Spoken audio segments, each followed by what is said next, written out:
Bom dia, almas! Hoje em gramática nós vamos estudar pontuação, princípios para o uso da vírgula.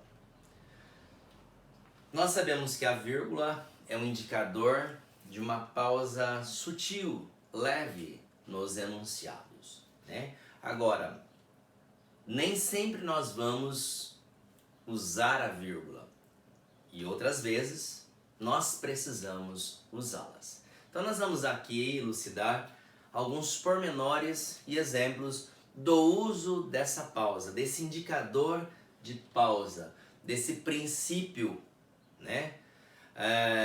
Motivador para o uso ou não da vírgula. Não se usa vírgula entre termos diretamente ligados. Vamos retomar alguns conceitos, sujeito e predicado. Na extensão da frase sujeito e predicado, eu não uso vírgula em hipótese alguma. Vejamos aqui, olha. Eu nasci em Murutinga do Sul em 12 de setembro de 1969. Eu tenho o verbo nasci. Quem nasceu? Eu, sujeito, tirando o sujeito. Toda essa extensão é o que nós chamamos de predicado. Então aqui, em hipótese alguma, eu posso usar vírgula. Por quê? Eu tenho um verbo intransitivo, né? Eu tenho em seguida um adjunto adverbial de lugar e um adjunto adverbial de tempo. E dentro desse advérbio de tempo, eu tenho uma sequência do menor para o maior. Então eu não ponho vírgula. Olha. 12, que é o dia 12, é um dia no meio de um mês que tem 30 dias. E a sequência, um ano, que tem 12 meses. Então é do menor, extensão de tempo menor, para o maior. Ordem direta dessa frase, tá? Nós seguimos aqui, ó.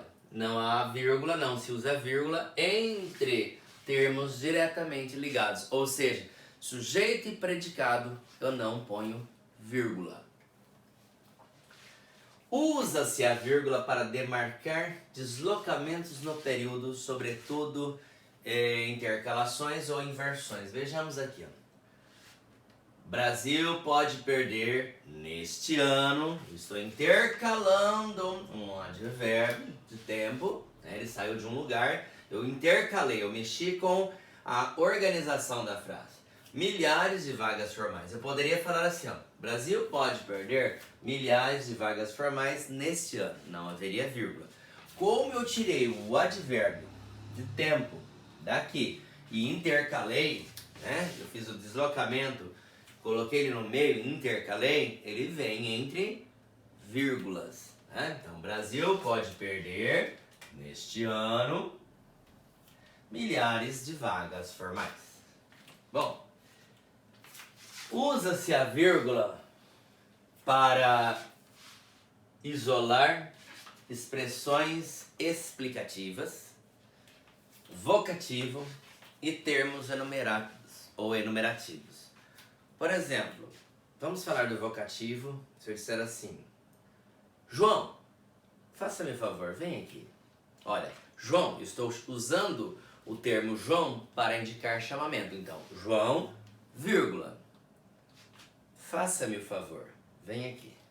Eu uso vírgula para separar o vocativo da oração, porque o vocativo ele não faz parte da oração. Ele é um termo que indica chamamento, interpelação, né? Ô menino, vírgula. Olha pra frente. Usei um termo para chamar. Então eu vou pôr vírgula, isso é vocativo. Bom, também olha aqui, olha. Brasil, o gigante da América do Sul, está em chamas. Esse termo que está entre vírgulas, ele é apenas um elemento explicativo do termo anterior. É o que nós chamamos aqui de aposto. Eu estou explicando o substantivo anterior. Ou estou usando o aposto aqui com caráter de explicação, tá? Então é uma expressão explicativa ou chamado aposto. E ele deve vir entre vírgulas.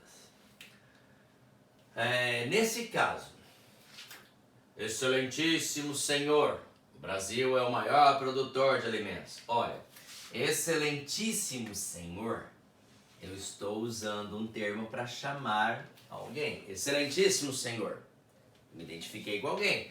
Então isso é vocativo. Né? Então, vocativo.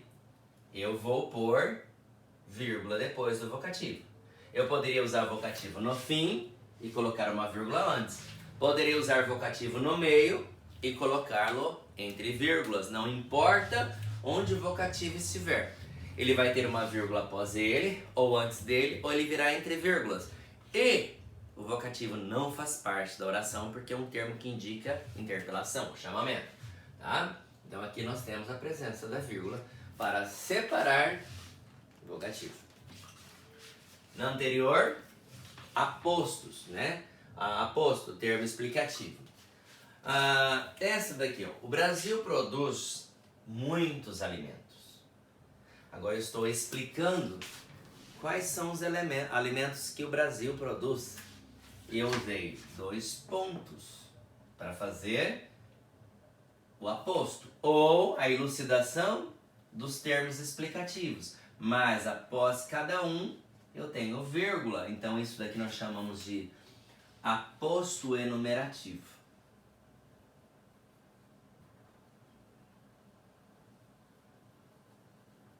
Aqui é um aposto explicativo. Na realidade, aposto, tá bom? Então aqui indica uma enumeração. Enumerar é fazer a citação, numerar. E eu uso etc. Então antes da palavra etc, eu devo usar vírgula também.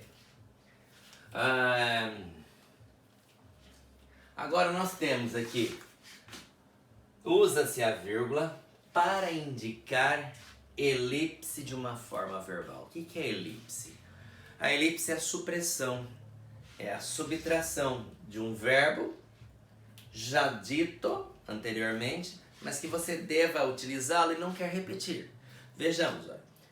Eu tenho 2 irmãs e você, vírgula, uma.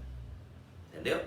Ao invés de falar, e você tem uma irmã e você, vírgula, uma. Então eu usei a vírgula substituindo o verbo tem, para não haver repetição, né? Do mesmo pensamento, do mesmo conceito. Vejamos aqui, ó. O Brasil teme perder muitas vagas formais.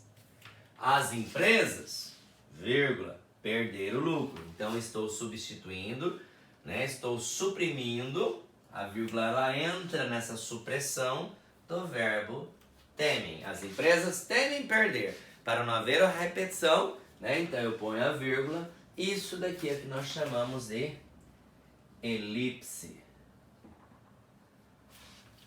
A elipse verbal, de uma forma verbal, tudo bem?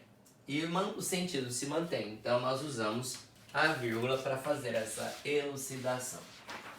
Também nós usamos vírgula entre as orações, né? Quais orações? As orações coordenadas, assindéticas, porque elas indicam uma enumeração, elas não têm síndeto, né? Ou as orações coordenadas sindéticas, elas são marcadas por vírgulas também, né? Porque eu posso substituir a vírgula por um ponto. Porque uma oração não interfere no sentido da outra. Então nós temos aqui um exemplo de orações coordenadas, olha. Na natureza nada se cria, eu tenho um verbo, olha uma vírgula. Nada se perde, outro verbo, outra vírgula. Tudo se transforma. Então tem aqui um outro verbo. Então eu tenho 3 orações. Aqui eu tenho período composto por coordenação. Na extensão frasal eu tenho 3 verbos. A separação é feita por vírgulas. Então aqui eu tenho orações coordenadas. São marcadas por vírgulas. As orações subordinadas adverbiais não recebem vírgula quando nós usamos oração principal e em seguida oração subordinada, que elas são ligadas por conjunções. No entanto, quando nós invertermos a posição, colocarmos a oração subordinada adverbial antes e a principal depois, nós vamos usar vírgula. Vejamos aqui, ó. Embora eu não goste de matemática, consigo realizar muitas atividades matemáticas, né? Eu poderia falar assim, olha, consigo realizar muitas atividades matemáticas, embora eu não goste de matemática. Ficaria na ordem direta. Como nós invertemos, temos aqui a conjunção concessiva embora, então eu tenho a primeira oração, ela está invertida, aqui é a oração subordinada adverbial concessiva. Não é só concessiva, todas as 9 orações subordinadas adverbiais, se elas estiverem invertidas em relação à principal, nós vamos usar vírgula obrigatoriamente. Bom, agora se nós as colocarmos em ordem direta, ou seja, oração principal e oração subordinada, nós não usamos vírgula. Nós também vamos usar vírgula com as orações subordinadas adverbiais, adjetivas, explicativas. Nós temos duas, a restritiva, que não recebe vírgula, e a explicativa, que recebe vírgula, né? A diferença é que vai haver um pronome relativo, né, e um verbo, então vai ter uma oração entre vírgulas. Vejamos aqui. Brasília, que é a capital do Brasil, foi fundada em 1960. Eu poderia falar assim, Brasília é a capital do Brasil, Brasília foi fundada em 1960. Para não ficar repetindo o termo Brasília, então nós usamos o pronome. Então esta oração todinha, ó, que é, o verbo é, a capital do Brasil, né? Tem um pronome relativo, PR, eu tenho um verbo, então eu tenho uma oração aqui intercalada, mas pelo fato de ter pronome relativo, ela é subordinada adjetiva. Então aqui eu tenho uma oração subordinada adjetiva explicativa. Vem marcada por vírgula, ela vem entre vírgulas. E por fim nós vamos ter também vírgula nas orações subordinadas substantivas apositivas. Nas outras não. A positiva ela é marcada por 2 pontos e eu posso, no lugar dos 2 pontos, usar a vírgula. Ela tem o caráter de aposto. Só não vai ser aposto porque tem um verbo naquela extensão. Então ela passa a ser oração subordinada substantiva positiva. Deve vir após 2 pontos, que é tradicionalmente assim, ou vírgula. Então aqui tem um exemplo. Ó. Meu desejo é este. Agora aqui eu estou expressando qual é o meu desejo. E é uma oração porque tem verbo. Se não tivesse verbo, seria aposto. Como tem verbo, tem uma oração. Aqui eu tenho uma oração subordinada substantiva apositiva. Por que eu sei que é positiva? Vejamos, ó. Meu desejo é este, que todos passem no vestibular. Esta extensão frasal, que todos passem no vestibular, está explicando o termo anterior este. E eu pus aqui 2 pontos.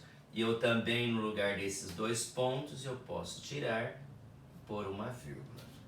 Continuará sendo oração subordinada substantiva apositiva. Tradicionalmente, nós optamos por 2 pontos, mas eu posso inserir a vírgula no lugar desses 2 pontos, tá? Desde que eu tenha depois a introdução de uma oração subordinada substantiva apositiva. Bom, espero que todos tenham entendido, né? Bom dia e até a próxima aula.